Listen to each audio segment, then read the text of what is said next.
नबी सल्लल्लाहु अलैहि वसल्लम और हज़रत आयशा का निकाह। ये वीडियो बहुत खूबसूरत है, प्लीज़ ज़रूर सुन के जाइएगा। जब हज़रत आयशा रज़ी अल्लाह तआला अन्हा का हमारे नबी सल्लल्लाहु अलैहि वसल्लम से निकाह हुआ तो हमारे नबी सल्लल्लाहु अलैहि वसल्लम ने 500 दिरहम हक महर अदा किया। निकाह के 3 साल तक आप अपने मैके में रहीं। 3 साल बाद आपकी रुखसती हुई।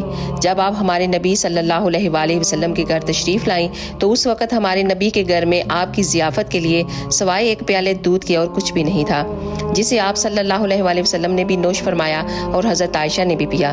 और फिर शादी के बाद आप जिस हुजरे मुबारक में रहीं उसकी कुल कायनात एक चारपाई, एक बिस्तर और एक खजूर की छाल का बरा हुआ तकिया और कुछ मटके थे पानी और खजूर रखने के लिए। और घर की छत इतनी ऊंची थी कि आप सल्लल्लाहु अलैहि वसल्लम खड़े होते तो उसकी छत को टच कर सकते थे, छू सकते थे। सुभान अल्लाह। इस वीडियो को एक दफ़ा सदका जारिया की नियत से ज़रूर शेयर कीजिएगा। जज़ाकल्लाह खैर।